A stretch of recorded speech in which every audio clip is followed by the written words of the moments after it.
Minute में चंडू जी के शब्दों में, जो पे वीर पारथ को रथ न मिलाऊं धूल, तो पे कुरवंशिन को अंशहीन मानियो, जो पे ये मेरे बाण शत्रु के न बेधे प्राण, तो पे मुहि कायर प्रमाण ही बखानियो।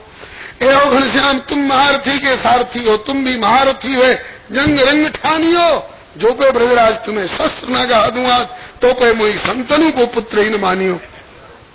श्री सूरदास जी के शब्दों में, ठाकुर के अभिन्न सखा उद्धव अवतार श्री सूरदास जी के शब्दों में, आज जो हरि न शस्त्र गाऊं, तो लाजू गंगा जननी को संतन सुतन कहूं, आज जो हरि न शस्त्र गाऊं। इस भीष्म जी की प्रतिज्ञा को सुनकर के ठाकुर ने अपनी प्रतिज्ञा को फिर दोहराया। भाखत कहा हो, क्या बोल रहे हो दादाजी, क्या बोल रहे हो दादाजी, मुझसे हथियार उठवा दोगे मेरी प्रतिज्ञा के विरुद्ध? हाँ, कहा तो मैं भी अपनी प्रतिज्ञा को दोहराता हूं। भाखत कहा ऐसी धारणा न राखो चित्त, प्रण के विरुद्ध पक्षपात ना विचारी हो, सारथी बनो हो रथ हाँ की वो है मेरो काम, या न्यायबद्ध युद्ध को नियम ना बिगाड़ी हो।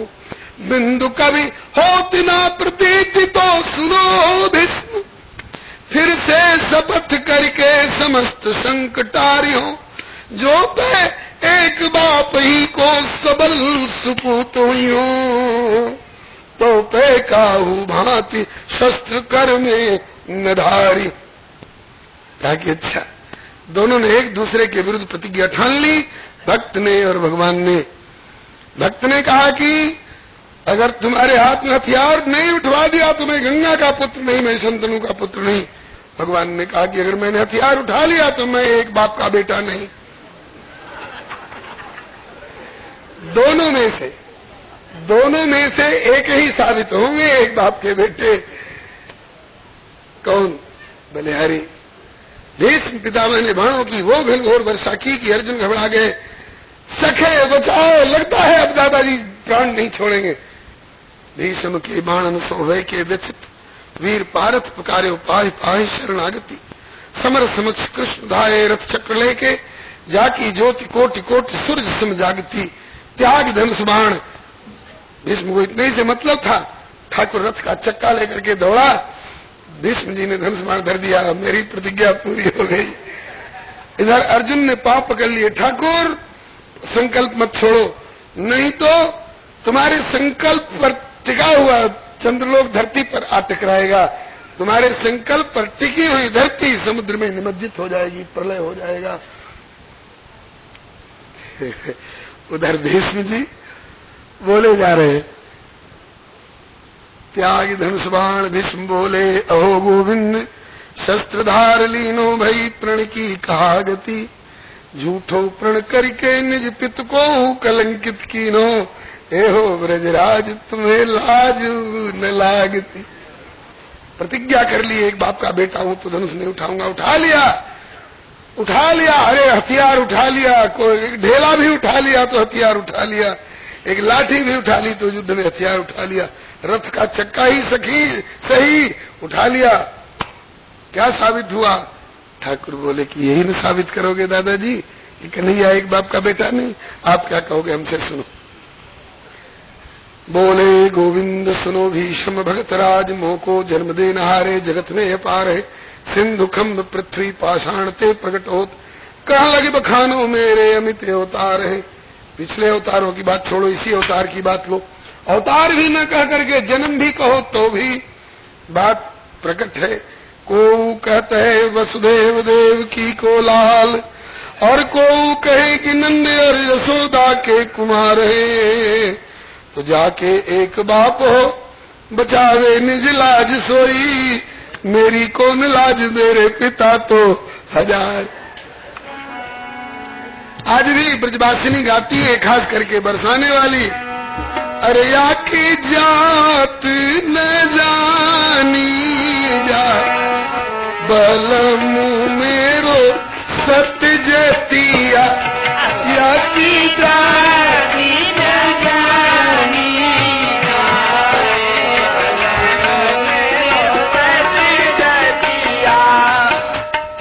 इतना इशारा बहुत है। बोलो वृंदावन बिहारी लाल। भीष्म पितामह कहते हैं कि नाथ, उस समय का आपका वह दुपट्टा पीतांबर का फहराना अभी भी मुझे याद है। वह पटपीत की फहरान, कर गई चक्र चरण की धावन, नहीं बिसरती वह बान, मानो सिंह शैल ते उतर्यो महामत्त गज जान। इसी श्लोक का अनुवाद है।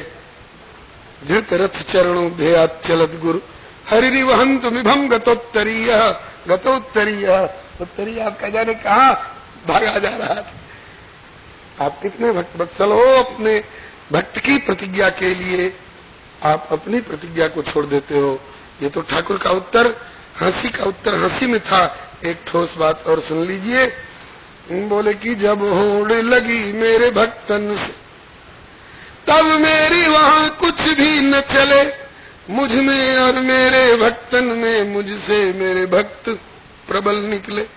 ये भक्ति का मार्ग अनोखा है, इस पथ पर जो कोई चल निकले, मेरी मर्याद टले तो टले, मेरे भक्त का मान कभी न टले। इसीलिए तो अर्जुन से प्रतिज्ञा कराई है, कौन्तेय प्रतिजानी तुम प्रतिजानी, मैं प्रतिजाने नहीं तुम प्रतिजानी ही। क्या कि न मे भक्ता प्रणश्यति। बोले प्रतिजाने क्यों नहीं कह रहे हो, मैं प्रतिज्ञा करता हूं, ऐसा क्यों नहीं करते, ऐसा क्यों नहीं कहते? कहा कि मैं प्रतिज्ञा करूंगा और कहीं भीष्म पितामह सरीखे किसी से पल्ला पड़ गया तो मेरी प्रतिज्ञा ढीली पड़ सकती है। और तुमसे कह रहा हूं कि तुम प्रतिज्ञा करो, तुम प्रतिजानी ही न मे भक्ता प्रणश्यति, इसलिए कि मेरे भक्त की प्रतिज्ञा कभी नहीं टलती है। श्री हरे नमः। आज भीष्म पितामह ठाकुर के प्रति कृतज्ञता ज्ञापन करते हुए और कहते हैं कि मैंने तो कितने बाण मार मार करके आपके इस कवच में छेद करके आपका रक्त तक निकाल दिया, लेकिन फिर भी आप मेरे जैसे आत्ताई के लिए भी अंतिम समय में दर्शन देकर मेरा मनोरथ पूर्ण करने पधारे हो प्रभु। आपके इस भक्त वात्सल्य पर मैं बलिहारी जाऊं। अब तो ऐसी कृपा हो कि जिन चरणार विंदों को गोपियों ने अपने हृदय पर धारण करके अपने विरह जन्य ताप को दूर किया था, उन्हीं चरणार विंदों में मेरी दृष्टि, मेरी वाणी, मेरा मन, मेरी बुद्धि, मेरे प्राण और मैं स्वयं समर्पित होकर के और अब आपके धाम चलूं। कृष्ण एवं भगवती मनोवाग दृष्टि वृत्ति भी आत्मन्यात्मानमावेश्य सुनत श्वास उपारमत। भगवान श्री कृष्ण के चरणारविंदों में अपनी दृष्टि, अपना मन, अपनी वाणी, अपने प्राण और अपने आप को समर्पित करके भीष्म पितामह ने अंतिम श्वास लेकर अपनी इच्छा से इस पंचभौतिक कलेवर का परित्याग कर दिया। इस महापुरुष के वियोग का दुख तो हुआ लोगों को, लेकिन जब सूर्य मंडल का भेदन करके विमान पर बैठकर दिव्य रूप से भीष्म पितामह को भगवत धाम जाते देखा, लोगों ने जय जयकार करी, फूलों की वर्षा करी। श्री भीष्म पितामह जी महाराज की जय, श्री गंगा नंदन की जय, श्री शंतनु नंदन की जय, श्री भीष्म दादा की जय, श्री भक्तवत्सल भगवान की जय। विचारने की बात है बंधुओं। आत्मदेव शर्मा कहते थे, बिना संतान के सुख नहीं, बिना संतान के सदगति नहीं। देखिए ये बात कितनी निराधार साबित हो रही है। भीष्म पितामह ने कितने संतान पैदा किए, ब्याह ही नहीं किया, लेकिन इनको वह सुख मिला, वह सदगति मिली जो कि 60 हजार वाले 60 हजार बेटा वालों को भी दुर्लभ थी। 100 बेटे दुर्योधन दुशासन सरीखे धृतराष्ट्र को थे, लेकिन क्या धृतराष्ट्र को सदगति उन पुत्रों के चलते मिली? नहीं, विदुर जी जैसे भैया के चलते मिली।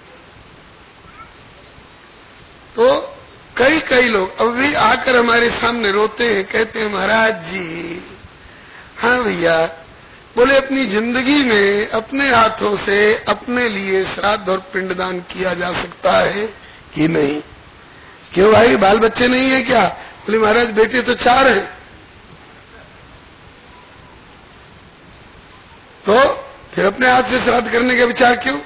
कहा कि ऊंचे ऊंचे ओहदे पर हैं, कोई इंजीनियर है, कोई डॉक्टर है, कोई ब्रिगेडियर है और कोई और भी ऊंचे पद पर है, लेकिन चारों में से एक भी मुझ जिंदा बाप को एक लोटा पानी देना पसंद नहीं करता। उनको पढ़ाने में जो मैंने कर्ज लिया था वो चुकाने के लिए अभी भी मुझको ठेला धकेल धकेल करके और कुछ जुटाना पड़ता है। अभी वो कर्ज नहीं चुका पाया हूं जो उन चारों को पढ़ाने में मैंने कर्ज लिया था।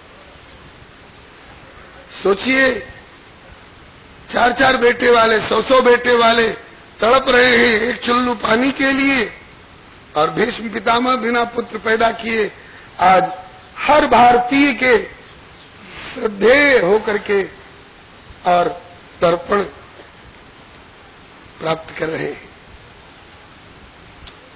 हम लोगों में कम लोग ऐसे होंगे जो अपने पिता से 7 पीढ़ी पहले के पूर्वज का नाम जानते हो। कहीं नोट करके रखा हो तो रखा हो। 4थी पीढ़ी पहले का नाम जानने वाले कम लोग मिलेंगे। और कहा कि अपनी 7वीं पीढ़ी का नाम भले भूल जाएं, लेकिन भीष्म पितामह का नाम अभी तक कोई भी सनातन धर्मावलंबी नहीं भूल पाया है। पितृपक्ष में, श्राद्ध के दिनों में एक स्पेशल तर्पण भीष्म पितामह के नाम का हर भारतीय करता है। वैयाघ्रपद गोत्राय संकृत्य प्रवराय च अपुत्राय ददाम्यि तज्जलम भीष्माय वर्मणे। क्यों? भीष्म पितामह क्या किसी ऐसे पितृलोक में लटके हुए हैं जहां उनका कंठ सूख रहा होगा, हम तर्पण करेंगे, जलदान करेंगे तब उनको तृप्ति मिलेगी? नहीं नहीं, वे तो भागवताचार्य हैं जी। भगवान के देखते देखते विमान पर बैठकर सूरज मंडल का भेदन करके भगवान के धाम में जाकर अब तक विराजमान है। फिर हम क्यों तर्पण करते हैं? कहा कि उनका ध्यान अपनी ओर आकृष्ट करने के लिए हमारे तर्पण की आपको जरूरत हो चाहे न हो दादाजी, लेकिन आपकी कृपा दृष्टि की हमें आवश्यकता है। हम आपके हैं, हम आपके बच्चे हैं दादाजी, हम आपके बच्चे हैं। एक बार हमारी ओर ताक दोगे तो हमारा कल्याण हो जाएगा। इसलिए श्री युधिष्ठिर जी ने इनका अर्धदैहिक संस्कार संपन्न किया। इसके बाद इनके बताए हुए और चाचा बिदर जी के उपदेश के आधार पर वो सुंदर शासन व्यवस्था की। महाराज जैसे राम जी के राज्य के लिए वर्णन आता है कि त्रेता भई सतयुग की करनी, इसी तरह से श्री युधिष्ठिर जी के राज्य काल में राम राज्य जैसी व्यवस्था हो गई। खेत सूखने नहीं पाते थे जी, बादल को याद करते ही बादल आकर खेत में पानी बरसाते और उतना ही पानी बरसाते जितने में फसल की सिंचाई हो जाए, डूब करके बीज और पौधा सड़ने न पावे। विधु महिपूर मयूखनी रवि तप जितने ही काज, मांगे बारिद देह जल श्री रामचंद्र के राज। भगवान श्री कृष्ण ये सारी व्यवस्था करके और द्वारका पधारे। कई दिन लगे द्वारका पहुंचने में। जहां जहां रात्रि का पड़ाव पड़ जाता वहां के लोग निहाल हो जाते, आज भगवान हमारे गांव में ठहरे, पड़ाव डाले, चलो दर्शन करो। द्वारका पहुंचे, द्वारका वासियों का विरह जन्यताप दूर हुआ। इसके बाद परीक्षित जी का जन्म हुआ। परीक्षित जी के जन्म के समय में लगता था बालक के शरीर में प्राण नहीं है। क्यों? ब्रह्मास्त्र अमोघ अस्त्र है जी। उस अस्त्र की अमोघता दिखाने के लिए एक बार गया हुआ प्राण दिखा दिया। अरे अर्जुन पर चलाया था तो आकाश में था। अर्जुन से कहा तू भी चला, तो वहां तो टकरा जाते तो कोई ज्यादा खतरा नहीं होता। लेकिन ये गर्भस्थ बालक को रक्षा करने के लिए ब्रह्मास्त्र, इसके ऊपर ब्रह्मास्त्र चला गया है तो उसकी रक्षा के लिए गर्भ में अर्जुन तू भी ब्रह्मास्त्र चला वाला प्रयोग कैसे किया जा सकता था? ब्रह्मास्त्र अमोघ अस्त्र है, उसकी अमोघता दिखाने के लिए ठाकुर ने एक बार बालक को मरा हुआ दिखा दिया और फिर गए हुए प्राण वापस बुला करके दिया। इसीलिए परीक्षित का एक नाम है विष्णुरात। विष्णुना रात प्रदत्त, भगवान के द्वारा दिया हुआ जिनका प्राण है, इसलिए परीक्षित का एक दूसरा नाम है विष्णुरात। एक भाव तो यह है। दूसरा भाव यह है कि परीक्षित मां के पेट से बाहर आने के बाद मरे तो नहीं थे, मरे हुए जैसे लग रहे थे। क्यों? बोले गर्भावस्था में जिस अपने रक्षक चतुर्भुज पीतांबरधारी को देख करके आए थे, तो गर्भ से बाहर आए तो उनके दर्शन का लोप हो गया। तो जब अदर्शन हो गया तो वियोग भय से मूर्छित हो गए। फिर जब होश में आए, आंख खुली, पांडव परिवार को हर्ष हुआ, बालक जीवित है, वंश सुरक्षित हो गया। खूब दान पुण्य किया युधिष्ठिर जी ने। दैवज्ञ ऋषियों को बुलवा करके भविष्य की जानकारी चाहिए। ऋषियों ने बताया श्री इक्ष्वाकु जी की तरह पुत्रवत प्रजा का पालन करने वाला होगा, राजा रामचंद्र की तरह सत्यसंध और ब्रह्मण्य होगा, शिवी की तरह और रंतिदेव की तरह यह उदार प्रजापालक होगा, अग्नि की तरह दुर्धर्ष, सिंह की तरह पराक्रमी, समुद्र की तरह गंभीर, हिमाचल की तरह अटल, अर्जुन की तरह धनुर्धर। बहुत सुंदर सुंदर लक्षण बताए। एक गड़बड़ रेखा भी पड़ी हुई है, वह भी बताया। इसके द्वारा एक संत का कभी अपमान हो जाएगा, जिसके कारण शाप लगेगा, तक्षक नाग डसेगा और नाग दंशन से इसकी मृत्यु होगी। इसको सुनकर युधिष्ठिर घबरा गए। क्यों युधिष्ठिर? मृत्यु की सूचना पाकर घबरा गए। कहा कि नहीं नहीं मुनिनाथ, ये तो निश्चित है कि आए हैं सो जाएंगे। इससे नहीं घबराया। घबराया इससे कि हमारे वंश के किसी सदस्य को नागदंशन से शरीर छूटे, ये तो अकाल मृत्यु मानी जाएगी, अधोगति होगी। कहा कि ना, प्रारब्ध बस तक्षक दंशन करेगा, लेकिन अधोगति नहीं होगी, सदगति होगी। जिनकी सदगति को देखकर और लोग तरसेंगे। सदगति का कारण क्या होगा? बोले कि जिज्ञासितात्मयाथात्म्यो मुनिर्व्यास सुता दसौ हित्वेदम नृप गंगायाम यास्यत्यद्धा कुतो भयम। दो कारण होंगे सदगति के। एक तो गंगा जी के किनारे ये होंगे। गंगा जी किसी को दुर्गति होने देंगी थोड़े? जो सगर राजा के 60,000 राजकुमारों की, जिनकी हड्डी भी नहीं, शरीर की राख पड़ी थी, और उसको छू दे और दिव्य भगवत धाम को भेज दे, दिव्य रूप दे दे करके, और उस भगवती भागीरथी गंगा मैया का आश्रय करने वाले की अधोगति कैसे होगी? और उसमें भी व्यास नंदन श्री सुखदेव जी जैसे महापुरुष अंतिम समय में इनको ऐसी कथा सुनावेंगे कि उस कथा के प्रभाव से इनकी वृत्ति भगवदाकार रहेगी। और चित्त वृत्ति भगवदाकार स्थिति में जब इनका शरीरांत होगा, तो भगवान का चिंतन करते करते भगवत प्राप्ति ही होगी। डर डार दीजे अरु राह लीजे, जिस राह में साहेब पाइए जू, सुख दुख से न्यारे हो रहिए और भगवत के गुण गाइए जू। मरने जीने सो काम नहीं, जब चैतन्य सो चित लाइए जू। जहाँ मर के जाना है बलि, वहाँ जीते ही क्यों नहीं जाइए जू। व्यासनंदन श्री सुखदेव जी से भगवत कथा, भागवती कथा सुनकर के और इनका मन प्राण सब प्रभु में समर्पित होगा, इसलिए इनको भगवत धाम की प्राप्ति होगी। इनकी सदगति में संदेह मत करो। ये सुनकर के तब श्री युधिष्ठिर जी को प्रसन्नता हुई। बोले अब महाराज कोई अफसोस नहीं। बालक बढ़ने लगा। परीक्षित नाम क्यों पड़ा? दो भाव बताया जाता है। एक तो गर्भ से बाहर निकलते ही, होश आते ही अपने चारों ओर देखा। किस लिए? कहां गया वो पीतांबरधारी चतुर्भुज?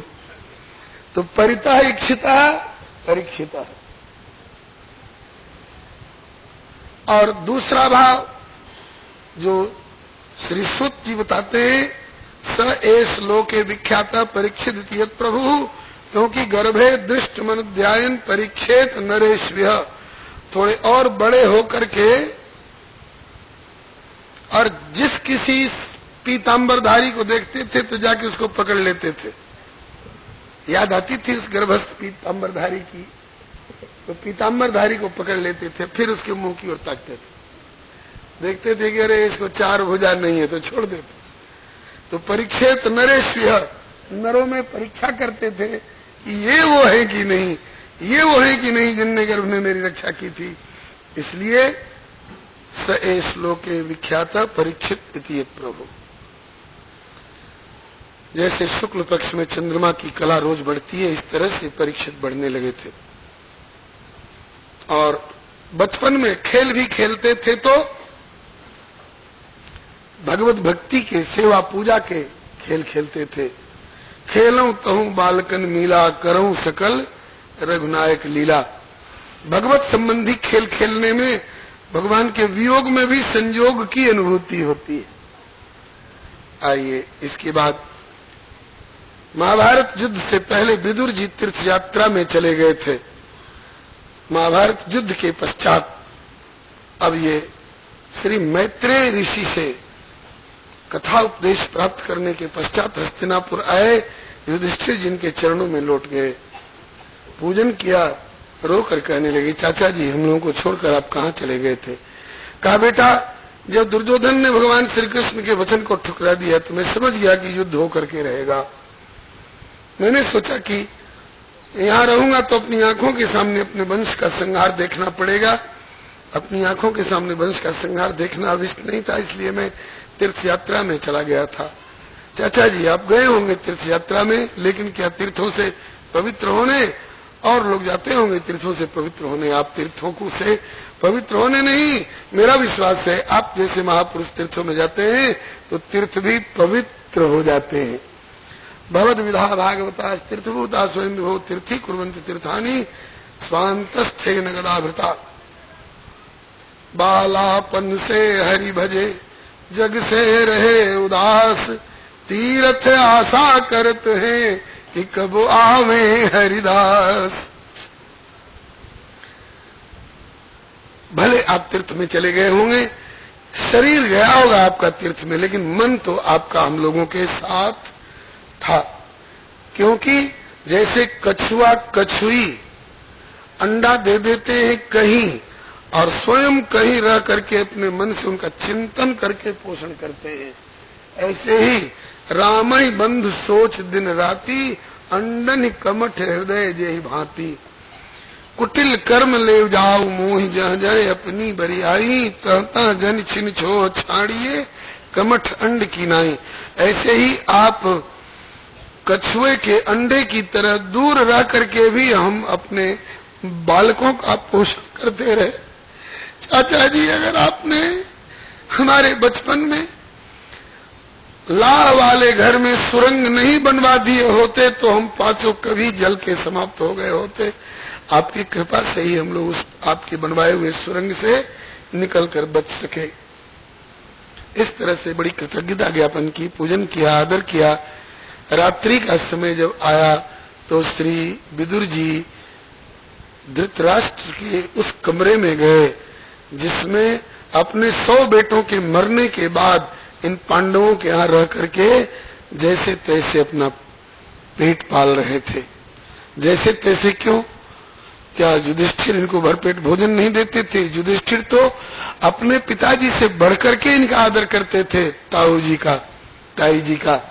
लेकिन भीम अकेले में आकर कोसते थे, देखो इस अंधे को जब तक इसके 100 बेटे जिंदा रहे एक बार भी उनको नहीं कहा कि ये तेरे भाई हैं, इनको हिस्सा दे दे। लेकिन जब इसके 100 बेटे मर गए तो उन बेटों को मारने वाले हत्यारे हम पांडवों के यहां ही बैठ करके कैसे पेट पाल रहा है। खून की घूंट पीकर रह जाते थे धृतराष्ट्र। लेकिन युधिष्ठिर की तरफ जब ध्यान जाता था तो ये बात आती थी कि मेरे अपने बेटे भी जिंदगी में इतना आदर नहीं कर पाए जितना कि युधिष्ठिर मेरा आदर करता है। आज श्री विदुर जी धृतराष्ट्र जी के उस एकांत कमरे में पहुंच गए और जाकर के समझाया, भैया मैं कुछ कहने आया हूं। बोलो विदुर, बोलो क्या कहते। कहा कि सत्य बोलूंगा, सत्य कभी कभी कड़वा लग जाता है। हो सकता है बात कड़वी सी लगे, लेकिन भैया जैसे बुखार में चिराते का काढ़ा कड़वा तो लगता है लेकिन ज्वर से मुक्त कर देता है, इस तरह से भवरोग से मुक्त करने वाली मेरी बात होगी, ध्यान से सुनो।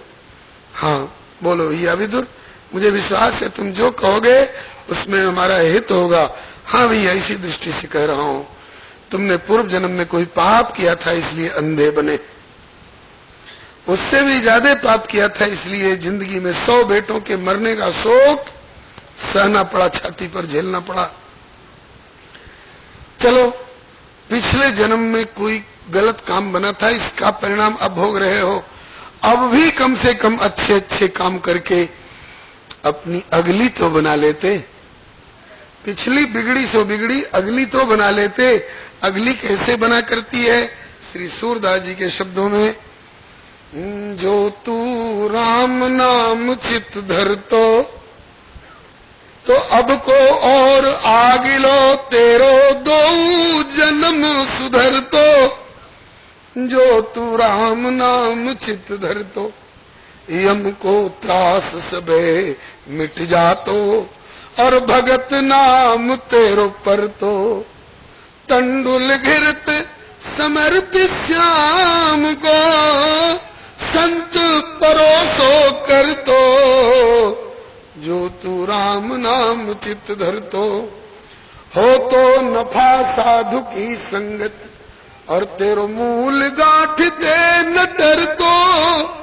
और सूरदास बैकुंठ पैठ में तेरी को न फेंट पकड़ दो। लेकिन कब? जो तू राम नाम चित धरतो। भगवान का भजन करो, भगवान का भजन चिंतन नहीं करके अब भी इस अवस्था में भी उन्हीं मरे हुए पुत्र पौत्रों की याद करते हो और जिनने तुम्हारे वंश का सफाया किया और उनके यहाँ केवल पेट पाल करके और ये मानव जीवन व्यर्थ गंवा रहे हो। पहले पापी पाप करत में तनिक नहीं सकुचाते, पाते जब परिणाम दुखद तब सिर धुन धुनी पछताते। लेकिन इतने हुपे मुख राम न निकसत। इतने अफसोस की बात तो ये है, इतने हुपे मुख राम न निकसत। बाप बाप चिल्लाते, इतने हुपे मुख राम न निकसत। बाप बाप चिल्लाते, प्रभु पद विमुख पड़े भवसागर। पुनि पुनि गोता खाते, क्यों नरनाक जन्म गमाते। फिर गोता खाने का ही उपाय कर रहे हो। भजन करो भैया, भजन करो, भजन से कल्याण होगा।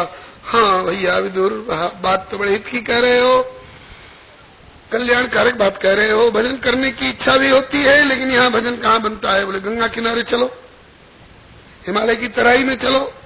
कभी नेत्रहीन हूं, कहाँ ठोकर खाता फिरूंगा? कहा कि ठोकर नहीं खाने दूंगा, मैं उंगली पकड़कर तुम्हें ले चलूंगा, मैं आपको नहवा करके नहाऊंगा, मैं आपको खिलाकर खाऊंगा, आपको सुला करके सोऊंगा, सारी सेवा शुश्रूषा करूंगा, सत्संग गोष्ठी में आपको बिठाऊंगा। लेकिन भजन करना चाहो तो वहां भी जाकर के यही बेटा नाती पंती संती की चर्चा करोगे तब नहीं। बोले कि नहीं भैया अब तो मैं चाहता हूं भजन करना। बोले चलो, रातों रात निकाल के ले गए, भजन कराया, गंगा स्नान कराया, भजन कराया और 5वें दिन भगवत साक्षात्कार, भगवत प्राप्ति करा दी। इसीलिए श्री वृंदावन के रसिक संत प्रवर श्री भगवत रसिक जी कहते हैं कि भाई हो तो विदुर जैसे। आदर्श परिवार की एक सूची दी है छंद में, बोले कि तात ऋषभ सो होए, पिता हो तो ऋषभ देव सरीखा, तात ऋषभ सो होए, मात मंदालस मानो, पुत्र कपिल सो मिले, मित्र प्रहलाद ही जानो, भ्राता विदुर दयाल, भाई हो तो विदुर जैसा, 100 बेटे दुर्योधन सरीखे सदगति नहीं दिला सकते थे, लेकिन मारे भैया विदुर। भ्राता विदुर दयाल, जोशिता द्रुपद दुलारी, गुरु नारद सम मिले अकिंचन पर उपकारी, भरता नृपयंबरीश सो और राजा पृथु सो जो मिले, तो भगवत भव निधि उद्धरे और चिदानंद रस में झिले।